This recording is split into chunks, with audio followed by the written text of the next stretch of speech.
Good morning to all. I hope के सब अच्छे होंगे। चलिए जी, चैप्टर 13 कंटिन्यू करते हैं हमारा सेटिंग अप के अंदर। लास्ट क्लास में हमने एनबीएफसी कंपनी के बारे में डिस्कशन की थी कि एनबीएफसी कंपनी क्या होती है और एनबीएफसी कंपनी एक कमर्शियल बैंक से कैसे डिफरेंट है।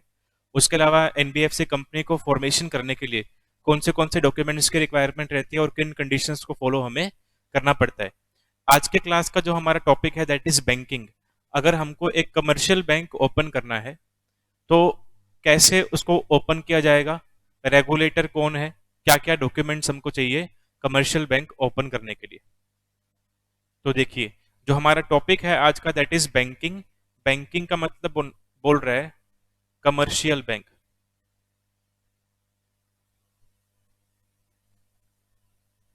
अगर हमको एक कमर्शियल बैंक सेटअप करना है तो वो कैसे सेटअप किया जाएगा उसके बारे में हमें डिस्कशन करनी है।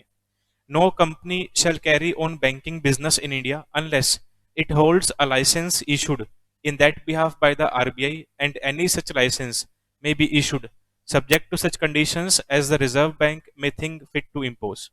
अब देखिए, सबसे पहले यहाँ बोल रहा है कि अगर हमको एक कमर्शियल बैंक ओपन करना है तो हमें एंटिटी कौन सी ओपन करनी पड़ेगी सर? कंपनी।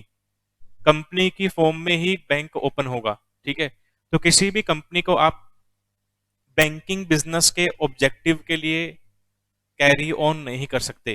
किसी भी कंपनी को अगर as a commercial bank operate करना है, काम करना है, तो बिना लाइसेंस के आप आपकी कंपनी जो है वो बैंकिंग बिजनेस में ऑपरेट नहीं कर सकती। और ये लाइसेंस कौन इशू करेगा? आरबीआई इशू करेगा। क्योंकि जितने भी कमर्शियल बैंक्स हैं इंडिया में उन सबका रेगुलेटर कौन है सर? आरबीआई है। RBI is the sole regulator of all commercial banks in India. तो कह रहा है कि जब भी आपको आरबीआई लाइसेंस इशू करेगा कमर्शियल बैंकिंग के फॉर्म में काम करने के लिए, तो आप पे कुछ कंडीशंस इंपोज कर सकता है आरबीआई। और वो कंडीशंस क्या क्या है उनके बारे में डिफाइन किया हुआ है। Before granting any licence under this section the RBI may require being satisfied that the following conditions are fulfilled namely. तो कह रहा है कि आपको लाइसेंस इशू करने से पहले आरबीआई आपको लाइसेंस इशू करने से पहले देखेगा कि आप इन कंडीशंस को सेटिस्फाई कर पा रहे हो या नहीं कर पा रहे हो। अब वो कंडीशंस क्या क्या है देखिए। फर्स्ट लिखी हुई है that the company is or will be in a position to pay its present और future depositors in full as their claims accrue. जो कंपनी आरबीआई के पास लाइसेंस मांगने गई है एज अ बैंकिंग बिजनेस करने के लिए, अगर उस कंपनी के प्रेजेंट में कोई डिपॉजिटर है, प्रेजेंट में डिपॉजिटर है जिस टाइम लाइसेंस मांगने जा रही है उस टाइम पे, या फिर कंपनी जब फ्यूचर में लाइसेंस आने के बाद एज अ बैंकिंग कंपनी काम करेगी, तो फ्यूचर में जो डिपॉजिटर होंगे, जो लोग कंपनी के पास बैंक के पास अपने पैसे डिपॉजिट करवाएंगे, क्या कंपनी उनका पैसा पे करने की पोजीशन में है या नहीं है। जब कंपनी ने लाइसेंस के लिए अप्लाई किया, अगर पहले से वो कंपनी जो है वो as a deposit taking company है, वो जो कंपनी है जो बैंकिंग लाइसेंस मांगने गई है आरबीआई के पास, क्या उसने पहले से कोई नॉर्मल वे में पब्लिक से डिपॉजिट लिए हुए हैं और क्या उनको पे करने में कैपेबल है या नहीं है। और फ्यूचर में जब वो company as a bank operate करेगी तो कंपनी के पास मतलब बैंक के पास डिपॉजिट आएंगे, तो क्या कंपनी उन डिपॉजिट को वापस से रीपे करने में कैपेबल होगी या नहीं होगी, उसका आपको एक एस्टिमेशन देना है। सेकेंड कंडीशन दे रखी है that the affairs of the company are not being or are not likely to be conducted in a manner detrimental to the interest of its present or future depositor।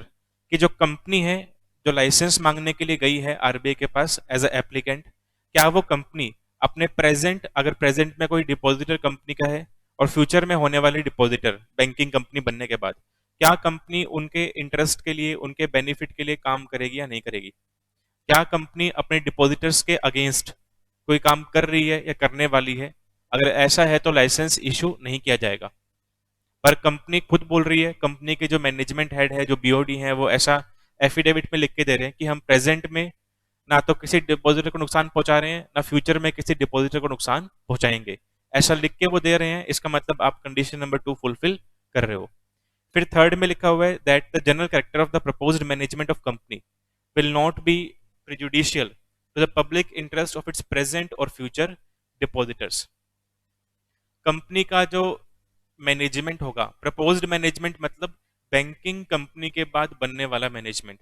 अभी जो company है हमारी वो normal company है, उस company को हम as a banking company बनाना चाहते हैं। ठीक है, तो बैंकिंग सर्टिफिकेट आने के बाद जो आपका नया मैनेजमेंट होगा, जो एज अ बैंक ऑपरेट करेगा, क्या वो मैनेजमेंट पब्लिक इंटरेस्ट के वेलफेयर के लिए सही होने वाला है या नहीं होने वाला।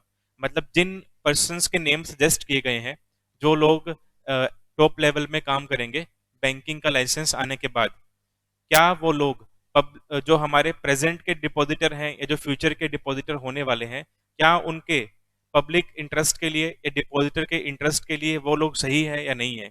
उनका जो कैरेक्टर है, उनका जो बैकग्राउंड है, जो हमारे प्रपोज्ड मैनेजमेंट में लोग इन्वॉल्व होने वाले हैं बैंकिंग लाइसेंस आने के बाद, क्या वो लोग ऐसे हैं जो पब्लिक के वेलफेयर के लिए काम करेंगे, या उनका पहले से ही बैकग्राउंड जो है फ्रॉड का है, इलीगल एक्टिविटीज का है। तो वो लोग फ्यूचर में कैसे अच्छे तरीके से काम कर लेंगे, ऐसा हम कैसे मान ले। ठीक है, तो पॉइंट नंबर 3 में जो आरबीआई है वो क्या चेक कर रहा है कि बैंकिंग लाइसेंस मिलने के बाद जो लोग टॉप लेवल में काम करने वाले हैं, उन लोगों का बैकग्राउंड क्या है। क्या उन लोगों ने कभी कोई इलीगल एक्टिविटी पास्ट में कर रखी है कि नहीं कर रखी, कोई फ्रॉड वगैरह किया हुआ है कि नहीं किया हुआ, जेल गए हुए कि नहीं गए हुए, या प्रेजेंट में वो जेल में है जिनको हम डायरेक्टर या कोई भी पोस्ट देने जा रहे हैं बैंकिंग लाइसेंस आने के बाद। तो उनका बैकग्राउंड चेक किया जाएगा, क्योंकि उनके बैकग्राउंड से कहीं ना कहीं पब्लिक का इंटरेस्ट अफेक्ट हो सकता है। तो बैकग्राउंड अगर क्लीन होगा, कोई भी आपके ऊपर कोई भी आरोप नहीं लगे कभी भी आज तक, ठीक है, तो उसका मतलब फिर आरबीआई की नजरों में जो मैनेजमेंट है वो अच्छी है बैंकिंग कंपनी की। नेक्स्ट लिखा हुआ है पॉइंट नंबर 4 के अंदर, that the company has adequate capital structure and earning prospects. जो company as a applicant RBI के पास गई है बैंकिंग का लाइसेंस लेने के लिए, उस कंपनी का कैपिटल स्ट्रक्चर क्या है। कैपिटल स्ट्रक्चर मतलब ऑथराइज्ड कैपिटल कितनी है कंपनी की, इशूड कितनी है, सब्सक्राइब्ड कितनी है, पेड अप कितनी है, कॉल्ड अप कितनी है, उन सब के बारे में डिटेल देनी है आपको। Plus earning prospects, company future में कैसे कैसे पैसे अर्न करेगी, उसका एक आपको प्रोजेक्ट बना के देना है। ठीक है, आपको उसका प्लान रेडी करके आपको सबमिट करना है आरबीआई के पास कि फ्यूचर में आप आने वाले 2 सालों में 3 सालों में कैसे कैसे कितना कितना पैसा कमाने वाले हो। एक एस्टिमेशन के बेस पे आपको प्लान रेडी करके आरबीआई के पास सबमिट करना है। नेक्स्ट कंडीशन लिखी हुई है that the public interest will be served by the grant of a license to the company to carry on banking business in India. यहाँ पे क्या बोल रहा है, जब आरबीआई आपको लाइसेंस इशू करेगा तो उस टाइम पे आरबीआई को आपने बताना है, मतलब जो कंपनी लाइसेंस मांगने गई है उसके बिहाफ पे जो ऑथराइज सिग्नेटरी है जो सारा काम हैंडल कर रहा है, वो आरबीआई को बताएगा कि लाइसेंस आने के बाद, बैंकिंग लाइसेंस आने के बाद हम पब्लिक इंटरेस्ट में काम करेंगे। मतलब बैंकिंग लाइसेंस आने के बाद वो कंपनी क्या बन गई है, कमर्शियल बैंक बन गई है। और कमर्शियल बैंक की मेन फंक्शन क्या होते हैं, एक्सेप्टिंग डिपॉजिट, एडवांसिंग लोन, इससे पब्लिक से। तो हम मेनली इन्हीं कामों में डील करेंगे। ऐसा आप कंडीशन फुलफिल कर पा रहे हो कि नहीं कर पा रहे हो। और लास्ट लिखा हुआ है एनी अदर कंडीशन, कोई अदर कंडीशन आरबीआई अगर हम पे इम्पोज करेगा तो उसको भी हमें फुलफिल करना पड़ेगा। तो ये आपको 6 कंडीशन दे रखी है, इन कंडीशंस को अगर एप्लीकेंट कंपनी फुलफिल करती है फिर तो आरबीआई आपको बैंकिंग कंपनी का लाइसेंस इशू कर देगा। अगर आप इन कंडीशंस को फुलफिल नहीं कर पाते हो, कैपेबल नहीं हो कंडीशंस को फुलफिल करने में, फिर आपको आरबीआई कभी भी बैंकिंग कंपनी का लाइसेंस इशू नहीं करेगा। आगे टॉपिक दिया हुआ है cancellation of license. Cancellation of license का मतलब क्या बना कि एक किसी कंपनी ने आरबीआई के पास अप्लाई किया, किस चीज के लिए, बैंकिंग लाइसेंस के लिए, और आरबीआई ने उस कंपनी को बैंकिंग लाइसेंस इशू भी कर दिया। ठीक है, और अब कुछ टाइम के बाद उस कंपनी ने कुछ ऐसी एक्टिविटीज परफॉर्म की है जो आरबीआई की नजरों में सही नहीं है। ठीक है, या कोई और कारण भी हो सकता है जिस कारण की वजह से आरबीआई आपका लाइसेंस कैंसिल कर सकता है। तो आरबीआई कब कब किसी भी बैंकिंग कंपनी का लाइसेंस कैंसिल कर सकता है, उसके आपको 2 केस दे रखे हैं, उनको पढ़ते हैं। द आरबीआई में, तो कैंसिल करने का अधिकार किसके पास है, आरबीआई के पास है। The RBI may cancel a license granted to a banking company under this section if the company ceases to carry on banking business in India. अगर वो कंपनी ही बंद हो गई है, वो कंपनी जो एज अ बैंक ऑपरेट हो रही थी मार्केट में, उसने अपना काम बंद कर दिया। तो जब काम बंद कर दिया तो लाइसेंस भी आपका क्या हो जाएगा सर, कैंसिल हो जाएगा। सेकंड में लिखा हुआ है if the company at any time fails to comply with the conditions of registration. Conditions of registration कौन सी है सर? ये वाली। अब यहां पे क्या लिखा हुआ है, सेकंड पॉइंट बोल रहा है कि अगर आप इन 6 में से किसी भी कंडीशन को फुलफिल करने में फेल हो जाते हो, कब? लाइसेंस आने के बाद। जब आपको लाइसेंस दिया गया तब आप ये कंडीशंस फुलफिल कर रहे थे, ठीक है। पर लाइसेंस आने के बाद, मान लो 1 साल के बाद या 2 साल के बाद, कभी भी हम इनमें से कोई एक कंडीशन या सारी कंडीशन या कितनी भी कंडीशन फुलफिल करने में फेल हो गए हैं, तब भी आरबीआई के पास राइट आ गया है हमारा लाइसेंस कैंसिल करने का, ठीक है। तो कैंसिलेशन के लिए 2 रीजन दे रखे हैं। फर्स्ट रीजन, अगर हम एज अ बैंकिंग कंपनी काम नहीं करना चाहते, काम बंद कर रहे हैं अपना, तो लाइसेंस कैंसिल होगा। और दूसरा रीजन, अगर आप किसी भी टाइम रजिस्ट्रेशन के टाइम पे जो भी आपको, या लाइसेंस देने के टाइम पे जब भी आपके ऊपर कंडीशंस इंपोज की गई थी, आप उनमें से किसी भी एक कंडीशन का या फिर ज्यादा कंडीशंस का वायलेशन करते हो, तब भी आरबीआई आपका लाइसेंस कैंसिल कर सकता है। नेक्स्ट आ जाओ अपील्स के ऊपर। Any banking company aggrieved by the decision of RBI cancelling a license under this section may within 30 days from the date on which such a decision is communicated to it appeal to the central government।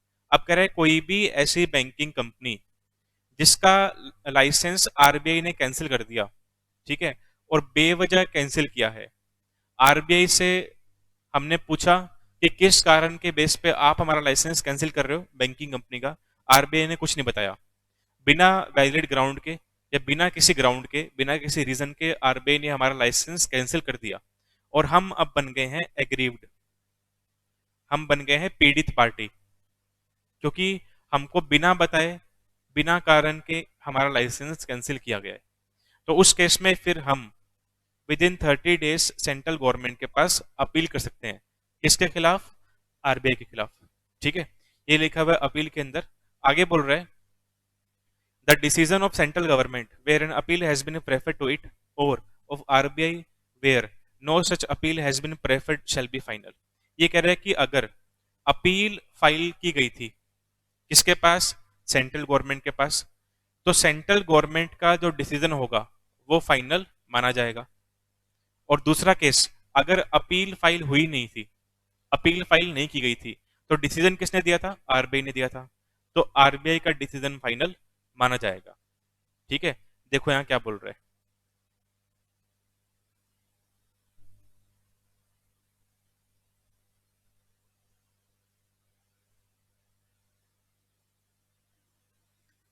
Appeal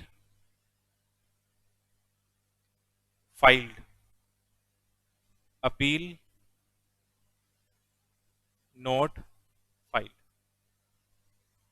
first case क्या है? हमने appeal file की थी। Second case, हमने appeal file नहीं की। Appeal file करेंगे तो केस कौन सोल्व करेगा? सेंट्रल गवर्नमेंट सोल्व करेगी। अपील फाइल नहीं की तो केस किसने सोल्व किया? आरबीआई ने सोल्व किया, ठीक है। तो जब अपील फाइल करोगे तो सेंट्रल गवर्नमेंट का डिसीजन जो होगा वो क्या माना जाएगा? फाइनल डिसीजन होगा। और अगर अपील फाइल नहीं की तो जो डिसीजन आरबीआई ने दे दिया वो क्या माना जाएगा? फाइनल डिसीजन माना जाएगा। ये लिखा हुआ है हमारा अपील के केस में। तो यहाँ पे हमारा बैंकिंग टॉपिक खत्म हो गया। अब हम चलते हैं नेक्स्ट टॉपिक पे, और जो नेक्स्ट टॉपिक है दैट इज इंश्योरेंस सेक्टर के लिए इंश्योरेंस रेगुलेटरी डेवलपमेंट अथॉरिटी। कि अगर हमको इंडिया में एक इंश्योरेंस कंपनी स्टार्ट करनी है, हमको इंश्योरेंस सेक्टर के अंदर बिजनेस करना है, तो उसके लिए हमें क्या कुछ कंप्लायंस करनी पड़ती है, ठीक है। इंश्योरेंस कंपनीज का रेगुलेटर कौन है उसके बारे में पढ़ना है, उसके फंक्शंस क्या क्या है, लाइसेंस कौन इशू करता है, लाइसेंस सस्पेंड कब हो सकता है, लाइसेंस कैंसिल कब हो सकता है, ये सारी बातें आपको IRDAI टॉपिक में पढ़नी है।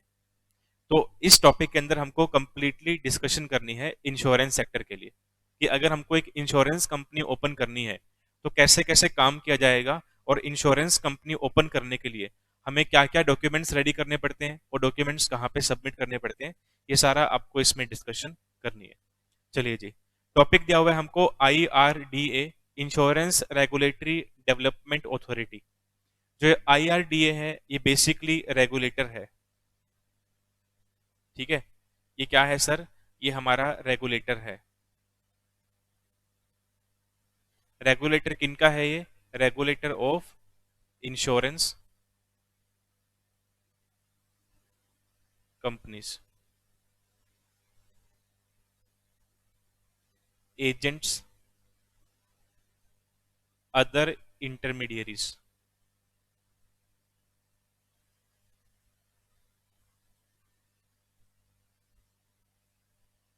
जो भी लोग इंश्योरेंस सेक्टर में इन्वॉल्व है, चाहे वो इंश्योरेंस कंपनी है, चाहे वो इंश्योरेंस करने वाला एजेंट है, चाहे वो कोई और अदर इंटरमीडियरी है, जो भी लोग इंश्योरेंस सेक्टर के बिजनेस में इन्वॉल्व है, उन सबका रेगुलेटर कौन है?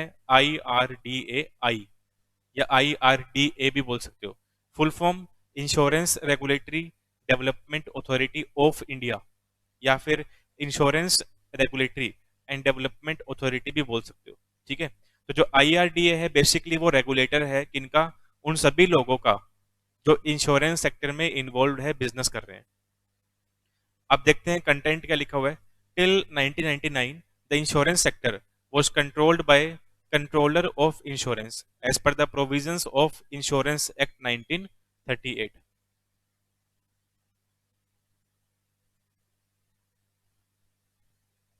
ये बोल रहा है कि 1999 तक, 1999 तक जितने भी इंश्योरेंस कंपनीज इंडिया में थी, मतलब जो इंश्योरेंस सेक्टर था, उसका रेगुलेटर कौन था? उसे कंट्रोल कौन करता था? COI, controller of insurance. ठीक है, और पहले जो हमारा इंश्योरेंस एक्ट था वो था इंश्योरेंस एक्ट 1938। उसके बाद इस एक्ट को अमेंड किया गया और इसका नाम हो गया IRDA एक्ट 1999। और 1999 में रेगुलेटर भी चेंज हो गया। जब एक्ट बदल गया तो एक्ट के साथ साथ रेगुलेटर भी चेंज कर दिया। रेगुलेटर पहले कौन था सर? COI था, अब कौन बन गया है? IRDA बन गया है। तो जो पुराने वाला एक्ट था हमारा, दैट वाज इंश्योरेंस एक्ट 1938, उस एक्ट में कुछ कमियां थी, कुछ लूप होल्स थे। ठीक है, काफी सारे ड्रॉबैक्स थे, जिनको देखते हुए हमारी सरकार ने, गवर्नमेंट ने क्या किया? इस एक्ट को अमेंड किया और एक्ट भी नया कर दिया। साथ ही साथ रेगुलेटर, जो पहले वाला रेगुलेटर था उसके पास पावर्स कम थी। ठीक है, पावर्स कम होने के साथ साथ ज्यादा वो इंटरफेरेंस कंट्रोल नहीं कर पा रहा था। तो उसके बाद उस रेगुलेटर को भी चेंज किया और उसको और स्ट्रॉन्ग बना दिया। तो एक्ट के साथ साथ चेंज किया गया रेगुलेटर के अंदर भी। एक्ट था पहले इंश्योरेंस एक्ट 1938, फिर कर दिया IRDA एक्ट 1999। कंट्रोलर था पहले COI और बाद में बन गया IRDA। आ जाओ, अब नेक्स्ट आओ, functions and duties of IRDA। ये कह रहे हैं कि जो हमारा IRDA अथॉरिटी है, जो कंट्रोलर है, जो रेगुलेटर है, उसके क्या कुछ फंक्शंस है और क्या कुछ ड्यूटीज है। तो IRDA के फंक्शन और ड्यूटीज सेक्शन 14 में डिफाइन क्यों है, जो नया वाला एक्ट है उसके। देखो, फर्स्ट लिखा हुआ है registering and regulating insurance companies. अगर कोई भी person as a insurance company market में ऑपरेट करना चाहता है, बिजनेस करना चाहता है, तो उसको रजिस्टर करना, उसको लाइसेंस इशू करना, ये काम किसका है सर? IRDA का है। सेकंड दिया हुआ है प्रोटेक्टिंग पॉलिसी होल्डर्स इंटरेस्ट। जिन लोगों ने इंश्योरेंस कंपनी से पॉलिसी ले रखी है, चाहे वो पॉलिसी लाइफ को लेकर के हो, चाहे वो पॉलिसी हेल्थ को लेकर के है, चाहे वो पॉलिसी फायर के अगेंस्ट है, चाहे वो मैराइन इंश्योरेंस है, किसी भी तरह का इंश्योरेंस है, जिन लोगों ने पॉलिसी ले रखी है उनको बोलते हैं पॉलिसी होल्डर। तो पॉलिसी होल्डर्स का इंटरेस्ट प्रोटेक्ट करना, मतलब पॉलिसी होल्डर के साथ कभी भी इंश्योरेंस कंपनी कुछ गलत ना करे, जितना क्लेम बनता है सारा क्लेम दे। ठीक है, और बेवजह तंग ना करे किसको? पॉलिसी होल्डर को। इसके देख रेख कौन करेगा? जो रेगुलेटर है हमारा, दैट इज IRDA। उसके बाद आगे लिखा हुआ है licensing and establishing norms for insurance intermediaries. जैसे कि जो हमारे इंश्योरेंस एजेंट होते हैं, जो एजेंट हमको पॉलिसी वगैरह दिलवाते हैं, ठीक है, उनकी बात कर रहे हैं। इंश्योरेंस इंटरमीडियरी मतलब जो इंश्योरेंस एजेंट है उनकी बात की जा रही है।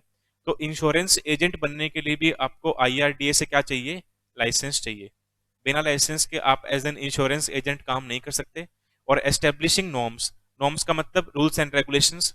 जितने भी इंश्योरेंस इंटरमीडियरी होंगे, एक तो उनको लाइसेंस चाहिए, किससे? IRDA से। दूसरा, उनके लिए भी इंश्योरेंस इंटरमीडियरीज के लिए भी IRDA ने क्या किया हुआ है? रूल्स रेगुलेशन स्पेसिफाई किए हुए हैं, वो फॉलो करने पड़ेंगे। आगे लिखा हुआ है promoting professional organization in insurance. Insurance sector को आईआरडीए की ड्यूटी बनती है, आईआरडीए का फंक्शन है ये भी कि आईआरडीए क्या करेगा, इंश्योरेंस सेक्टर को प्रोफेशनल तरीके से, प्रोफेशनलिज्म के बेस पे मार्केट में प्रमोट करेगा ताकि ज्यादा लोग इंश्योरेंस के बिजनेस में इन्वॉल्व हो।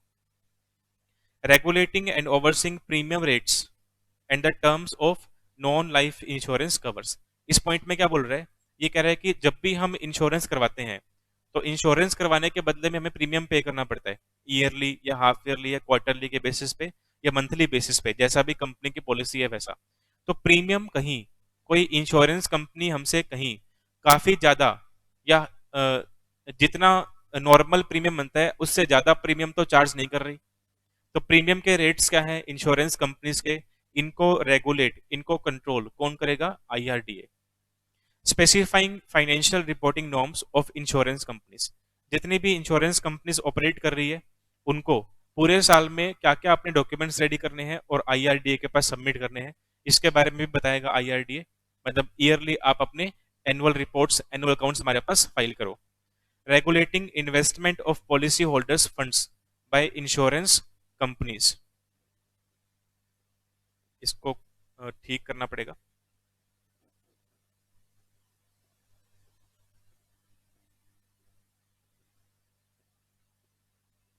Insurance companies,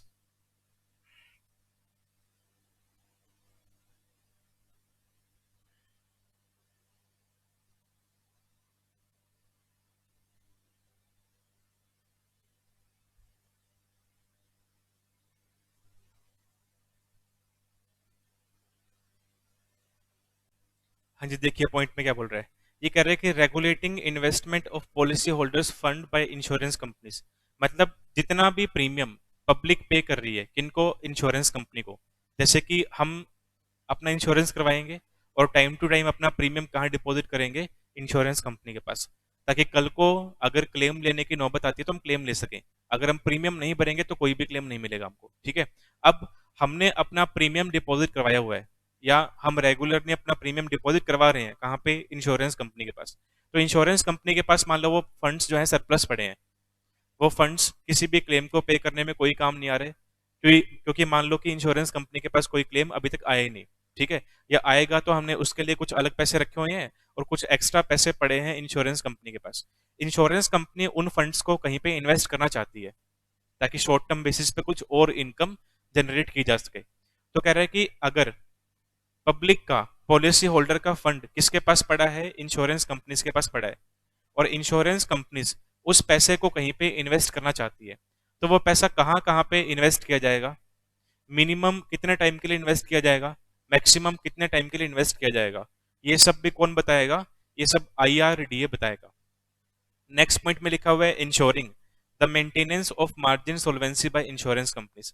margin of solvency या सोल्वेंसी मार्जिन का मतलब क्या बनता है कि कम से कम इंश्योरेंस कंपनीज के पास कितना पैसा एट प्रेजेंट हर एक टाइम पे होना जरूरी है, ठीक है। मतलब ऐसा ना हो कि इंश्योरेंस कंपनीज अपना सारा का सारा पैसा इन्वेस्ट कर दे, कुछ पैसा उनको अपने पास मेंटेन भी रखना है ताकि कल को एकदम से कोई क्लेम मांगने आ गया तो पैसा कहाँ से दिया जाएगा। तो इन्वेस्टमेंट एकदम से तो सेल होगी नहीं, तो कहीं ना कहीं फंड्स की शॉर्टेज पड़ सकती है। इसीलिए कितना पैसा आपको मिनिमम अपने रिजर्व में मेंटेन करना है, इसके लिए भी कौन बताएगा, इंश्योरेंस कंपनीज को आईआरडीए बताएगा। और लास्ट पॉइंट लिखा हुआ है ensuring insurance coverage in rural areas end of vulnerable section of society. Vulnerable section आएगा यहाँ पे, इसका मतलब क्या बन रहा है कि जो आईआरडीए है वो इस बात पे भी ध्यान देगा कि जो बैकवर्ड एरिया है, जो रूरल एरिया है, जैसे कि विलेजेस हो गए, ठीक है, वहां पर भी इंश्योरेंसेस का क्या हो, ट्रेंड हो, फैशन हो, गांव के लोग भी या बैकवर्ड एरिया के लोग भी थोड़ा बहुत अपना पैसा इंश्योरेंस के फॉर्म में डिपॉजिट करें, वो लोग भी इंश्योरेंस पॉलिसी ले। तो रूरल एरियाज के अंदर इंश्योरेंस सेक्टर को ग्रो करवाना, ये भी आईआरडीए का एक ऑब्जेक्टिव है। नेक्स्ट आ जाओ टॉपिक पे, various licenses issued by IRDA. अब यहाँ पे बोल रहे हैं कि आईआरडीए कौन कौन से लाइसेंस इशू करता है और किनको किनको इशू करता है। सबसे पहले बात दे रखी है, एक लाइसेंस इशू करता है आईआरडीए जो हम इंश्योरेंस बिजनेस करना चाहते हैं उसके लिए। मतलब किसी को भी अगर इंश्योरेंस कंपनी खोलनी है, स्टार्ट करनी है, तो कंपनी बनाने के लिए आपको आरओसी के पास जाना पड़ेगा, एमसीए के थ्रू बनेगी, ठीक है। और कंपनी बनने के बाद अगर वो company as a insurance company काम करना चाहती है, तो इंश्योरेंस कंपनी का सर्टिफिकेट लाइसेंस कहाँ से लेकर के आएंगे सर? आईआरडीए से लेकर के आएंगे। तो इंश्योरेंस कंपनी का बिजनेस स्टार्ट करने के लिए आईआरडीए हमें क्या इशू करेगा? लाइसेंस इशू करेगा। अप्रूवल ऑफ इंश्योरेंस प्रोडक्ट, मतलब किन किन चीजों का इंश्योरेंस होगा, जैसे कि फायर इंश्योरेंस होता है, मैराइन इंश्योरेंस है, लाइफ इंश्योरेंस है, हेल्थ इंश्योरेंस होता है, एक टर्म इंश्योरेंस भी होता है। तो इस तरह से कितने प्रोडक्ट ऐसे होंगे जो इंश्योरेंस में कवर होंगे, इसके लिए भी डिसीजन कौन लेगा? आईआरडीए लेगा। थर्ड लिखा हुआ है appointment of different insurance intermediary, जो लोग एज ए इंश्योरेंस एजेंट काम करना चाहते हैं, तो उनको भी लाइसेंस कौन इशू करेगा? आईआरडीए इशू करेगा। इन्वेस्टिंग द इंश्योरेंस प्रीमियम, जो इंश्योरेंस प्रीमियम इंश्योरेंस कंपनी के पास आया हुआ है, अगर वो सरप्लस फंड्स के तौर पे पड़ा है तो उसे कहाँ पे इन्वेस्ट किया जाए, उसके लिए भी परमिशन कौन देगा? आईआरडीए देगा। और लास्ट लिखा हुआ है एनी अदर मिसलेनियस प्रोविजन, ये भी इसमें कवर हो सकते हैं। नेक्स्ट आ जाओ आगे, procedure of granting of license to companies to start insurance business. अब कह रहे हैं कि अगर हमें इंश्योरेंस बिजनेस स्टार्ट करना है, तो एक बात तो हमें पता लगे कि हमको कहाँ जाना पड़ेगा लाइसेंस लेने के लिए? हमको आईआरडीए के पास जाना पड़ेगा। अब कह रहे हैं कि उसका प्रोसेस क्या है, आपको कौन सा फॉर्म फिल करना है और फाइल करना है आईआरडीए के पास, उस फॉर्म के साथ और क्या डॉक्यूमेंट्स अटैच करने हैं, उन सब के बारे में हमें डिस्कशन करनी है। No person can carry on insurance business unless and until he has obtained a certificate from the authority for a particular class of insurance business। ये कह रहे हैं कोई भी पर्सन इंश्योरेंस बिजनेस नहीं कर सकता, कब तक? जब तक वो अथॉरिटी से, अथॉरिटी कौन है? आईआरडीए। जब तक हम अथॉरिटी से क्या ना ले ले? सर्टिफिकेट ना ले ले, लाइसेंस ना ले ले। बिना लाइसेंस लिए, बिना सर्टिफिकेट लिए आप as a insurance business market में ऑपरेट नहीं कर सकते। Those who are already in insurance business, like General Insurance Corporation, National Insurance, New India Assurance, Oriental Insurance, and United India Insurance, have to obtain a fresh certificate within 3 months from the date of commencement of this act or before such date as fixed by government। ये कह रहे हैं कि जब से नया वाला act आया है, नया वाला एक्ट कौन सा? आईआरडीए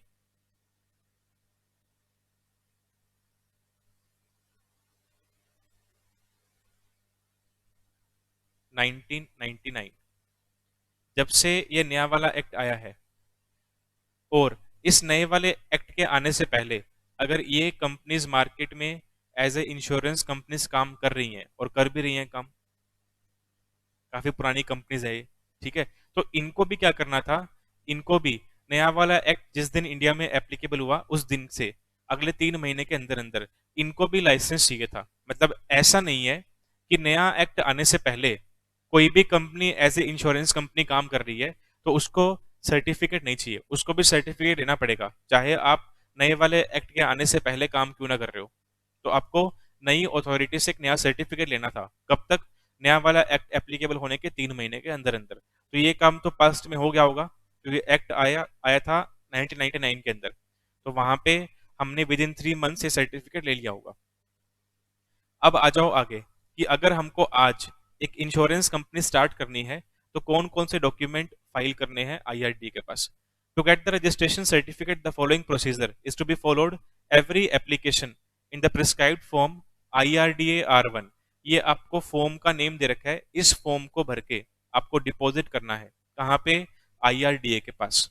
साथ ही साथ इस फॉर्म के साथ आपको ये डॉक्यूमेंट्स भी सबमिट करने हैं। कंपनी के केस में MOA AOA, ठीक है, साथ ही साथ आपका COI भी जाएगा, सर्टिफिकेट ऑफ इनकॉर्पोरेशन भी जाएगा। सेकंड लिखा हुआ है कंपनी के जो डायरेक्टर्स हैं उनका नेम क्या है, उनका एड्रेस क्या है, वो क्या ऑक्यूपेशन करते हैं और कंपनी में वो किस पोजीशन पे काम कर रहे हैं। A statement of the class of insurance business propose to be carried on. जो कंपनी इंश्योरेंस कंपनी का सर्टिफिकेट मांगने गई है, जिस कंपनी को as a insurance company market में काम करना है, वो किस तरह के इंश्योरेंस के बिजनेस में इन्वॉल्व होना चाहती है। लाइफ इंश्योरेंस में, हेल्थ इंश्योरेंस में, टर्म इंश्योरेंस में, फायर इंश्योरेंस में, मैराइन इंश्योरेंस में, किस तरह का इंश्योरेंस बिजनेस स्टार्ट करना है हमको, ये भी हमको लिख के देना पड़ेगा। और लास्ट लिखा हुआ है a statement indicating the source that will contribute the share capital, कि आपकी जो शेयर कैपिटल है, मतलब इंश्योरेंस कंपनी बनने के बाद जो इनिशियल इन्वेस्टमेंट है वो कहाँ से आएगा, वो पैसा कहाँ से आएगा, सोर्स क्या होगा फंडिंग का, वो आपको इन्फॉर्म करना है आईआरडीए को। तो आपको आईआरडीए R1 फॉर्म के साथ साथ ये 4 डॉक्यूमेंट और फाइल करने हैं। On receiving the above documents, IRDA will verify the content and may ask for additional information if any। ये कह रहा है कि जब आपने IRDA के पास R1 प्लस में वो 4 एडिशनल डॉक्यूमेंट्स फाइल कर दिए, तो उन डॉक्यूमेंट्स को चेक कौन करेगा, IRDA चेक करेगा। और उन डॉक्यूमेंट्स को चेक करने के बाद अगर IRDA को लगता है कि हमको एप्लीकेंट से कुछ और इन्फॉर्मेशन भी चाहिए, तो हमसे वो कुछ एडिशनल इन्फॉर्मेशन भी मांग सकते हैं, अगर उनको लगता है तो, अदरवाइज नहीं मांगेंगे। The authority may ask the principal officer to appear to their office for any information or clarification।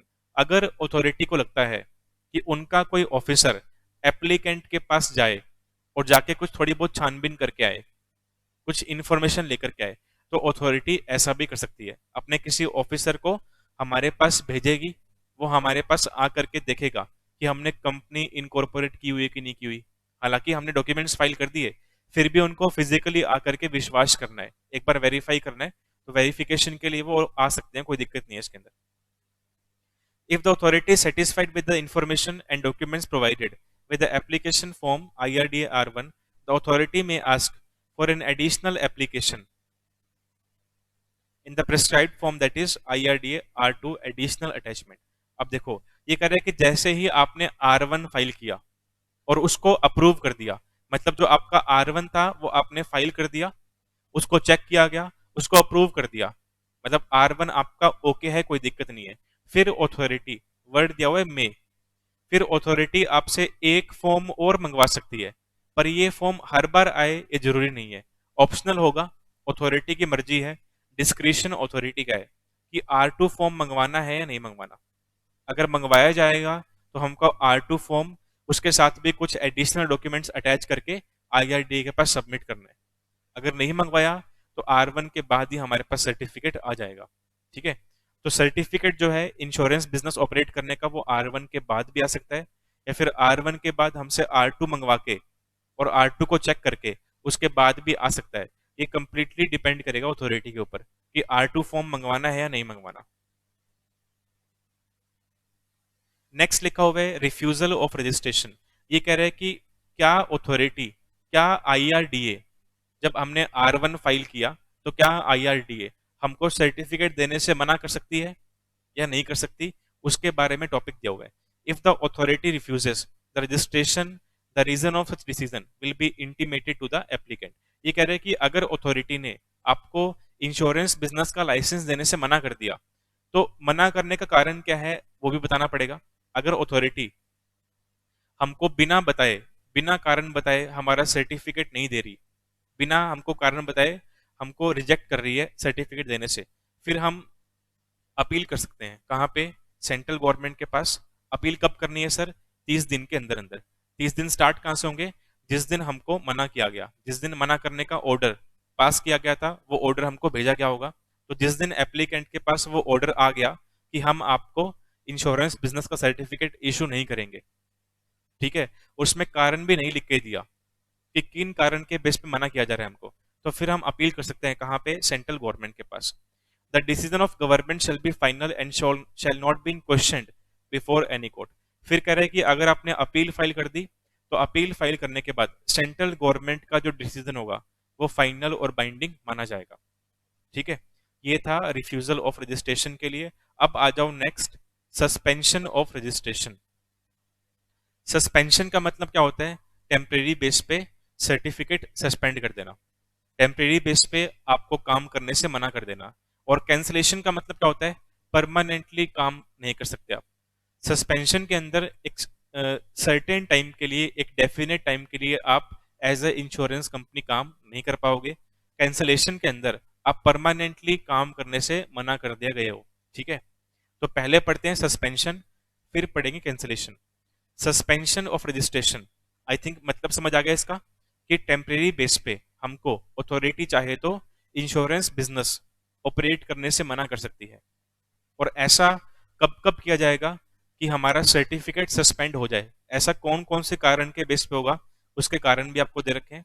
The registration of an Indian insurance company और insurer may be suspended for a class or classes of insurance business in addition to any penalty that may be imposed or any action that may be taken for such period as may be specified by authority in the following cases। अब देखो यहाँ पे क्या बोल रहा है, ये कह रहा है कि इनमें से किसी भी कारण के बेस पे आपका जो सर्टिफिकेट है, कौन सा सर्टिफिकेट, इंश्योरेंस बिजनेस करने का सर्टिफिकेट, अथॉरिटी चाहे तो उस सर्टिफिकेट को सस्पेंड कर सकती है। पर वो जो सस्पेंशन है, ऐसा नहीं है कि आपका सर्टिफिकेट सस्पेंड हो गया तो कोई अलग से पेनल्टी नहीं आएगी। पेनल्टी तो अलग से आएगी। जो सस्पेंशन है वो इन एडिशन है, मतलब अलग से है। पेनल्टी तो आएगी। पेनल्टी के साथ साथ हमारा सर्टिफिकेट भी सस्पेंड हो सकता है। अब कह रहा है कि सर्टिफिकेट सस्पेंड अथॉरिटी कौन कौन से कारण के बेस पे कर सकती है, वो कारण आपको दे रखे हैं। फर्स्ट रीजन क्या है, conduct its business in a manner prejudicial to the interest of policy holder.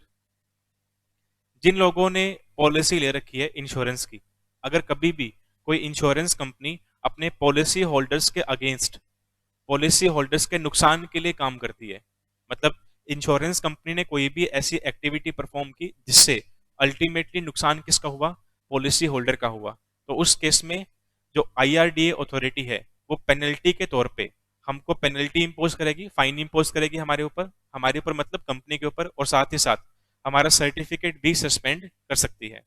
Second लिखा हुआ है fails to furnish any information as required by authority regarding to its insurance business. अगर अथॉरिटी ने, अगर IRDA ने हमसे कोई इंफॉर्मेशन मांगी थी और हम एज ए इंश्योरेंस कंपनी वो इंफॉर्मेशन देने में फेल हो गए, तब भी हमारा सर्टिफिकेट सस्पेंड हो सकता है। Does not submit periodical returns. कोई भी इंश्योरेंस कंपनी अगर IRDA के पास time to time, year wise या क्वार्टर वाइज या हाफ ईयरली, जैसा भी अथॉरिटी ने बोला हुआ है, आपने अपने रिटर्न्स, अपने अकाउंट सबमिट नहीं किए, तब भी आपका सर्टिफिकेट सस्पेंड हो सकता है। Do not cooperate in any inquiry. अगर IRDA कोई इंक्वायरी कर रहा है किसी भी इंश्योरेंस कंपनी के ऊपर और उस इंश्योरेंस कंपनी के जो एम्प्लॉइज हैं वो कोऑपरेट नहीं कर रहे, इंक्वायरी के अंदर, इन्वेस्टिगेशन के अंदर हेल्प नहीं कर रहे, कोऑपरेट नहीं कर रहे, ठीक है, उस केस में भी सर्टिफिकेट सस्पेंड हो सकता है। इंडल्स इन मैनिपुलेटिंग द इंश्योरेंस बिजनेस। कोई भी इंश्योरेंस कंपनी अगर जानबूझ के फ्रॉड कर रही है, जानबूझ के गलत एक्टिविटीज परफॉर्म कर रही है ज्यादा पैसे कमाने के चक्कर में, ठीक है, उस केस में भी सर्टिफिकेट सस्पेंड हो सकता है। आगे लिखा हुआ है fails to make investment in the infrastructure और social sector as specified under the insurance act. IRDA ने जहां जहां पे इन्वेस्टमेंट करने के लिए बोल रखा है, किनको, देखो इंश्योरेंस कंपनीज के पास सरप्लस फंड पड़ा है, वो फंड रखा हुआ है, कोई काम नहीं हो रहा, कोई काम नहीं आ रहा, तो इंश्योरेंस कंपनी क्या चाह रही है कि उस फंड को हम कहीं पे इन्वेस्ट कर दें। अब कहाँ पे इन्वेस्ट करना है उसकी लिस्ट आपको दे रखी है, किसने, IRDA ने, कि आप इन इन जगहों पे पैसा इन्वेस्ट कर सकते हो। पर इंश्योरेंस कंपनी ने क्या किया, उन सभी जगह को छोड़ करके किसी और ही जगह पे पैसा इन्वेस्ट कर दिया, एक ऐसी जगह पे पैसा इन्वेस्ट किया जिसका नाम उस लिस्ट में IRDA ने कहीं भी नहीं लिखा हुआ। उस केस में भी आपका सर्टिफिकेट सस्पेंड हो सकता है। तो सस्पेंशन के हमको 6 कारण दे रखे हैं, इन 6 में से कोई भी एक्टिविटी किसी भी इंश्योरेंस कंपनी ने परफॉर्म की तो उसका सर्टिफिकेट सस्पेंड हो जाएगा और पेनल्टी आएगी अलग से, सस्पेंशन साथ में अलग से है। अब आ जाओ नेक्स्ट टॉपिक पे, that is cancellation of certificate of registration. तो ये लास्ट टॉपिक है हमारा IRDA का, उसके बाद हमारा IRDA का टॉपिक खत्म हो जाएगा। अब हम देखते हैं कैंसलेशन के ऊपर कि कौन कौन से ऐसे कारण है जिन कारणों के बेस पे अथॉरिटी दैट इज IRDA हमारी इंश्योरेंस कंपनी का जो सर्टिफिकेट है उसको परमानेंटली कैंसिल कर सकती है। तो इसमें लिखा हुआ है the authority in case of repeated defaults of grounds of suspension of a certificate of registration shall cancel the certificate of registration. ये कह रहे हैं कि जो ग्राउंड्स मतलब कारण, रीजन, जो रीजन सस्पेंशन के थे, जो रीजन किसके थे, सस्पेंशन के थे, आप इन्हीं गलत कामों को बार बार किए जा रहे हो, ठीक है, पहली बार गलती की, सिर्फ सस्पेंड करके छोड़ दिया। दूसरी बार, या मान लो पहली बार गलती की, वार्निंग देके छोड़ दिया। दूसरी बार गलती की, सस्पेंड कर दिया। वही गलती कोई इंश्योरेंस कंपनी तीसरी बार कर रही है, चौथी बार कर रही है, पांचवी बार कर रही है, तो जो सस्पेंशन के कारण थे उन्हीं को आप बार बार दोबारा से वॉयलेट किए जा रहे हो, उन्हीं को दोबारा से रिपीट किए जा रहे हो। तो अब आपको हम सस्पेंड नहीं करेंगे, अब आपको हम परमानेंटली कैंसिल कर देंगे, क्योंकि आप सस्पेंशन की गलतियों को बार बार दोहरा रहे हो। कोई भी इंश्योरेंस कंपनी सस्पेंड होने के बाद और सस्पेंशन हटने के बाद दोबारा से वही गलती कर रही है, तो इस बार सस्पेंड नहीं किया जाएगा उसको, इस बार उसको हम परमानेंटली कैंसिल कर देंगे, क्योंकि आप वही गलती, वही वॉयलेशन बार बार किए जा रहे हो। तो इस बार आपको हम कैंसिल करेंगे, सस्पेंड नहीं करेंगे। तो कह रहे हैं कि कोई भी ऐसा ग्राउंड, कोई भी ऐसा कारण जो किसका था, सस्पेंशन का था, आप उसी को बार बार रिपीट किए जा रहे हो, तो आपका सर्टिफिकेट फिर क्या होगा सर, कैंसिल होगा, सस्पेंड नहीं होगा। पहली बार गलती की है तो आपको छोड़ भी सकते हैं, बिना सस्पेंशन के भी छोड़ सकते हैं। दूसरी बार गलती की है, सस्पेंड करेंगे। तीसरी बार गलती कर रहे हो, वही गलती। चौथी बार दोबारा से वही वॉयलेशन कर रहे हो, पांचवी बार वही वॉयलेशन कर रहे हो, तो अब हम आपको सस्पेंड नहीं करेंगे, अब आपको हम परमानेंटली कैंसिल कर देंगे। ठीक है, तो एक तो ये कारण हो गया। उसके अलावा कुछ अलग से कारण आपको यहाँ पे डिफाइन किए हैं। देखिए, फर्स्ट लिखा हुआ है, if the insurer fails to comply with provisions regarding to deposit. अगर इंश्योरर मतलब इंश्योरेंस कंपनी फेल हो जाती है क्या फॉलो करने में, पब्लिक से जो डिपॉजिट ले रही है, पब्लिक से जो प्रीमियम ले रही है, कौन, इंश्योरेंस कंपनी। अब देखो, प्रीमियम देगा कौन, जिसने पॉलिसी करवाई है, जो पॉलिसी होल्डर है वो प्रीमियम देगा किसको, इंश्योरेंस कंपनी को।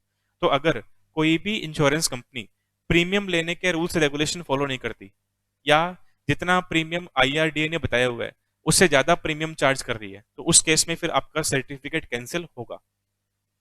सेकेंड लिखा हुआ है, if the insurer fails at any time to comply with the provisions regarding to excess of value of assets over the amount of liabilities। ये कह रहा है कि अगर कभी भी इंश्योरर की, कभी भी इंश्योरर की, इंश्योरर कौन हुआ हमारा, इंश्योरेंस कंपनी हो गई, कभी भी इंश्योरर की, इंश्योरेंस कंपनी की जो एसेट्स हैं, एसेट्स की वैल्यू कम हो जाती है, किससे, लाइबिलिटीज से।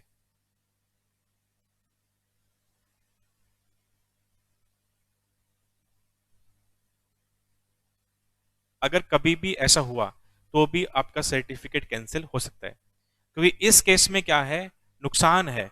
इस केस में कंपनी क्या है, सोलवेंट पोजीशन में नहीं है। इस केस में कंपनी कहां नहीं है सर, सोलवेंट पोजीशन में नहीं है। सोलवेंट पोजीशन में कब होती है, जब एसेट्स ज्यादा होती हैं, किससे, लाइबिलिटीज से।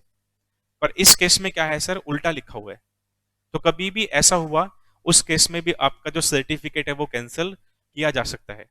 फिर थर्ड रीजन दे रखा है, कोई भी ऐसी इंश्योरेंस कंपनी जो लिक्विडेशन में चली गई है, जो इंसॉल्वेंट होने के लिए अप्लाई कर गई है, उस केस में भी उसका सर्टिफिकेट क्या होगा सर, कैंसिल होगा।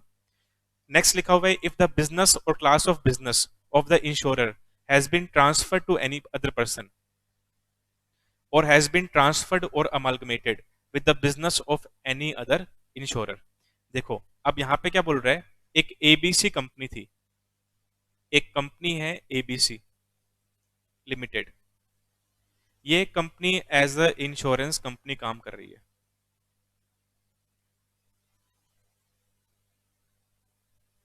ठीक है, और इस कंपनी के पास क्या है सर, सर्टिफिकेट है। सर्टिफिकेट है तभी तो हम एज ए इंश्योरेंस कंपनी काम कर रहे हैं। ठीक है, अब हुआ क्या, इस कंपनी को XYZ कंपनी के साथ अमालगमेट कर दिया गया।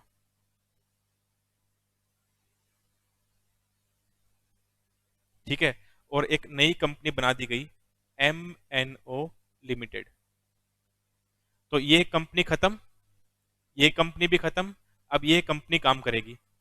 तो क्या इसका सर्टिफिकेट यहाँ पे चल जाएगा, अगर MNO कंपनी भी इंश्योरेंस कंपनी वाला काम करना चाहती है, तो क्या एबीसी का सर्टिफिकेट MNO कंपनी यूज कर सकती है, सर नहीं कर सकती। क्यों, क्योंकि जो एबीसी कंपनी का सर्टिफिकेट था उस पे नाम किसका लिखा हुआ था, एबीसी का, और इस कंपनी का नाम क्या है, MNO। तो इसको एक नया सर्टिफिकेट लेना पड़ेगा। तो हमारे पॉइंट में क्या लिखा हुआ है, ये कह रहा है कि जब भी एक इंश्योरेंस कंपनी जिसके पास सर्टिफिकेट था, अगर वो कंपनी किसी और कंपनी ने परचेज कर ली या फिर वो कंपनी किसी और कंपनी के साथ मर्ज हो गई है, अमालगमेट हो गई है और एक नई कंपनी बन गई है, उस केस में पुराने वाली जो कंपनी थी उसका सर्टिफिकेट क्या होगा सर, कैंसिल हो जाएगा। और जो नई वाली कंपनी है जिसको as a insurance business operate करना है, उसको अलग से अपना नया सर्टिफिकेट लेना पड़ेगा। नेक्स्ट केस दिया हुआ है, if in the case of an insurer the standing contract is cancelled और is suspended and continue to be suspended for a period of 6 months. अब देखो यहाँ पे क्या बोल रहा है, ये कह रहा है कि कोई भी इंश्योरेंस कंपनी जिसके कॉन्ट्रैक्ट्स, ऐसी इंश्योरेंस कंपनी जिसके कॉन्ट्रैक्ट्स, कौन से कॉन्ट्रैक्ट, या तो पॉलिसी होल्डर के साथ जो कॉन्ट्रैक्ट किए हुए हैं उनकी बात कर रहा है, या फिर किसी इंश्योरेंस कंपनी का आईआरडीए के साथ कोई कॉन्ट्रैक्ट है उनकी बात की जा रही है। देखो कौन कौन से कॉन्ट्रैक्ट की बात हो रही है, ये हमारी इंश्योरेंस कंपनी है, यहाँ पे हमारा आईआरडीए जो रेगुलेटर है उसकी बात कर रहे हैं हम, और यहाँ पे हम बात कर रहे हैं पॉलिसी होल्डर की, पीएच लिखा है इसको मैंने शॉर्ट फॉर्म में, पॉलिसी होल्डर। या तो कोई कॉन्ट्रैक्ट इनके बीच में हुआ है, या फिर कॉन्ट्रैक्ट है इनके बीच में। देखो कॉन्ट्रैक्ट किनके बीच में है, या तो इनके बीच में है या फिर इनके बीच में है, ठीक है। और उस कॉन्ट्रैक्ट को सस्पेंड किया हुआ है, इनमें से किसी भी कॉन्ट्रैक्ट को क्या किया हुआ है सर, सस्पेंड किया हुआ है। सस्पेंड कौन करता है, आईआरडीए करता है। तो आईआरडी ने क्या हुआ है, क्या किया हुआ है, या तो अपना ही कॉन्ट्रैक्ट किसके साथ, इंश्योरेंस कंपनी के साथ, उसे सस्पेंड किया हुआ है, या फिर आईआरडीए ने किसी इंश्योरेंस कंपनी का पॉलिसी होल्डर के साथ जो कॉन्ट्रैक्ट था उसको सस्पेंड किया हुआ है। और वो जो सस्पेंशन है वो कितना है, मोर देन 6 मंथ्स, ठीक है। या यहाँ पे इसको लिखो आप, जो सस्पेंशन है वो कितने टाइम के लिए है, फॉर 6 मंथ्स और मोर। जो कॉन्ट्रैक्ट का सस्पेंशन है वो कितने टाइम का है, कम से कम 6 महीने के लिए है। उस केस में भी आपका सर्टिफिकेट कैंसिल हो जाएगा, ठीक है। और लास्ट लिखा हुआ है, if the central government of India so directs, या फिर किसी अदर कारण के बेस पे भी सर्टिफिकेट कैंसिल किया जा सकता है, और वो कारण कौन बताएगा, सेंट्रल गवर्नमेंट बताएगी। तो ये सभी कारण आपको दे रखे थे, ये सभी कारण दे रखे हमको किस चीज के, कैंसिलेशन ऑफ सर्टिफिकेट के लिए, ठीक है। आज इतना ही पढ़ते हैं, बाकी पढ़ेंगे नेक्स्ट क्लास में। चलिए, थैंक यू वेरी मच, मिलते हैं नेक्स्ट क्लास में।